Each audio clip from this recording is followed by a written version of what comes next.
സുഹൃത്തുക്കളെ, അധികം വൈകാതെ നിങ്ങളുടെയും എൻ്റെയും സ്മാർട്ട് ഫോണുകളിലെല്ലാം ഇനി ഓടാൻ പോകുന്നത് ആൻഡ്രോയിഡോ iOSോ ആയിരിക്കില്ല. ഇനി മുതൽ ഇന്ത്യയിൽ വരാൻ പോകുന്ന സ്മാർട്ട് ഫോൺസിൽ ഓടാൻ പോകുന്ന ഓപ്പറേറ്റിംഗ് സിസ്റ്റം BharOS ആണ്.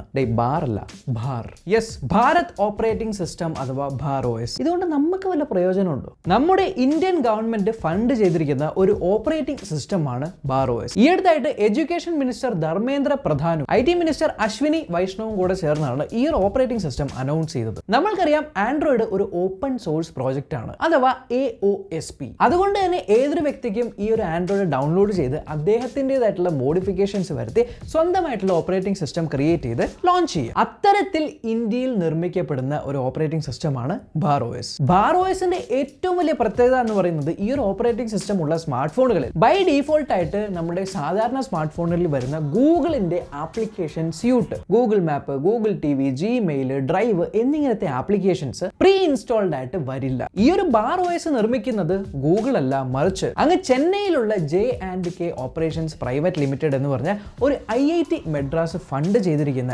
ഇൻക്യുബേറ്റ് ചെയ്തിരിക്കുന്ന ഒരു കമ്പനിയാണ്. ആൻഡ് ഈ ഒരു പ്രോജക്റ്റിനെ ഗവൺമെന്റ് ഓഫ് ഇന്ത്യയിലുള്ള ഡിപ്പാർട്ട്മെന്റ് ഓഫ് സയൻസ് ആൻഡ് ടെക്നോളജിയും ഫണ്ട് ചെയ്യുന്നുണ്ട്. സോ എങ്ങനെയായിരിക്കും നമ്മൾക്ക് ഈ ഒരു പുതിയ ഓപ്പറേറ്റിംഗ് സിസ്റ്റം യൂസ് ചെയ്യാനായിട്ട് പറ്റുന്നത്? ഒഫീഷ്യലി ഈ ഒരു ഓപ്പറേറ്റിംഗ് സിസ്റ്റം ഇതുവരെ റോൾ ഔട്ട് ചെയ്തിട്ടില്ല. പക്ഷേ ഈ ഓപ്പറേറ്റിംഗ് സിസ്റ്റത്തിന്റെ ഡെവലപ്പേഴ്സ് പറഞ്ഞിരിക്കുന്നത് അവർ ഓൾറെഡി ഈ ഒരു സ്മാർട്ട് ഫോൺ മാനുഫാക്ചേഴ്സ് ആയിട്ടുള്ള ഡിസ്കഷൻസ് സ്റ്റാർട്ട് ചെയ്തു എന്നാണ്. ആൻഡ് ഈ ഓപ്പറേറ്റിംഗ് സിസ്റ്റത്തിന്റെ പതിപ്പ് പല കമ്പനികൾക്കും ഓൾറെഡി അയച്ചിട്ടുണ്ട്. അവർ ടെസ്റ്റ് ചെയ്യുവാണ് സെക്യൂരിറ്റി, പ്രൈവസി ഇഷ്യൂസ് ഉണ്ടോ എന്ന് നോക്കാനായിട്ടും. സോ ഈ ഓപ്പറേറ്റിംഗ് സിസ്റ്റം വരുന്നത് വഴി നമ്മളെ എങ്ങനെയാണ് അഫക്ട് ചെയ്യുന്നത്?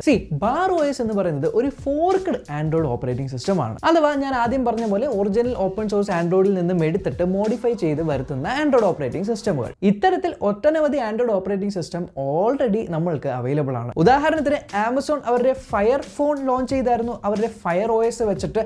അതും ആൻഡ്രോയിഡ് ബേസ് ചെയ്ത് തന്നെയായിരുന്നു, ഇത്തരത്തിൽ BharOS പോലെ. പക്ഷേ ഈ ഒരു BharOS വന്നു കഴിഞ്ഞാൽ നമ്മൾ യൂസേഴ്സിന് എങ്ങനെയായിരിക്കും ഇമ്പാക്ട് ചെയ്യാനായിട്ട് പോകുന്നത്? നോർമലി നിങ്ങളും ഞാനും എല്ലാം ഉപയോഗിക്കുന്ന ആൻഡ്രോയിഡ് സ്മാർട്ട് ഫോൺ, അതിപ്പോൾ വളരെ ബഡ്ജറ്റ് ഫോൺ ആയിക്കോട്ടെ, വളരെ പ്രീമിയം ഫ്ലാഗ്ഷിപ്പ് ഫോൺ ആയിക്കോട്ടെ, ഇതിലെല്ലാം തന്നെ കോമൺ ആയിട്ടുള്ള ഒരു സാധനമാണ് ഗൂഗിളിന്റെ പ്ലേ സ്റ്റോർ. നമ്മൾക്ക് വേണ്ട ആപ്ലിക്കേഷൻസ് എല്ലാം പ്ലേ സ്റ്റോറിൽ നിന്നുമാണ് ഡൗൺലോഡ് ചെയ്ത് ഇൻസ്റ്റാൾ ചെയ്യുന്നത്. ആൻഡ് ഈ പ്ലേ സ്റ്റോർ നിങ്ങളുടെയും എൻ്റെയും ഫോണിലെല്ലാം സെയിം ആണ് എന്നുള്ളതുകൊണ്ട് ഒരു ആപ്ലിക്കേഷൻ ഡെവലപ്പ് ചെയ്യുമ്പോൾ അദ്ദേഹത്തിന് വളരെ എളുപ്പമാണ്. കാരണം കൂടുതലൊന്നും ചിന്തിക്കാനില്ല, നിങ്ങൾ ഞാനൊക്കെ ഉപയോഗിക്കുന്ന ആൻഡ്രോയിഡ് സെയിം ആണ്. സോ അവരുടെ ആപ്ലിക്കേഷൻ ഉണ്ടാക്കി കഴിയുമ്പോൾ അത് നിങ്ങളുടെയും എൻ്റെയും സ്മാർട്ട് ഫോണിൽ വർക്ക് ചെയ്യുമെന്ന് 100% ഉറപ്പാണ്. ആൻഡ് എന്തെങ്കിലും സെക്യൂരിറ്റി ഇഷ്യൂസ് കണ്ടു കഴിഞ്ഞാൽ അപ്പോൾ തന്നെ ഫിക്സ് ചെയ്ത് അപ്ഡേറ്റ് കൊടുത്താൽ എല്ലാവരുടെ കയ്യിലെത്തും എന്നും ഉറപ്പാണ്. ആമസോണിന്റെ ഈ ഫയർ ഓപ്പറേറ്റിംഗ് സിസ്റ്റം ഫെയിൽ ആവാനുള്ള ഏറ്റവും വലിയ കാരണം ഇത്തരത്തിൽ പുത്തൻ ഓപ്പറേറ്റിംഗ് സിസ്റ്റമുകൾ ഫോർക്ക് ചെയ്ത് എടുക്കുമ്പോൾ ഓൾറെഡി ഗൂഗിൾ പ്ലേ സ്റ്റോറിലൊക്കെ ഉള്ള ആപ്ലിക്കേഷൻസ് അതിലേക്ക് ഇൻസ്റ്റാൾ ചെയ്ത് ഉപയോഗിക്കാനായിട്ട് പറ്റില്ല. ഇത്തരത്തിൽ കോമ്പാറ്റബിലിറ്റി ഇഷ്യൂസ് വരുന്നത് കൊണ്ട് ഈ ഒരു ഓപ്പറേറ്റിംഗ് സിസ്റ്റത്തിന് സെപ്പറേറ്റ് ആയിട്ട് ഡെവലപ്പേഴ്സ് ആപ്ലിക്കേഷൻസ് ഉണ്ടാക്കി തുടങ്ങണം. ആൻഡ് ലോകത്തിൽ ഏറ്റവും പോപ്പുലർ ആയ 2 ആപ്ലിക്കേഷൻ സ്റ്റോറുകളാണ് ആപ്പിളിന്റെ ആപ്പ് സ്റ്റോറും ഗൂഗിളിന്റെ പ്ലേ സ്റ്റോറും. അതുകൊണ്ട് തന്നെ ഭൂരിഭാഗം ഡെവലപ്പേഴ്സും ഈ 2 ആപ്ലിക്കേഷൻ സ്റ്റോറുകൾക്ക് വേണ്ടിയായിരിക്കും ആപ്സ് ഉണ്ടാക്കുന്നത്.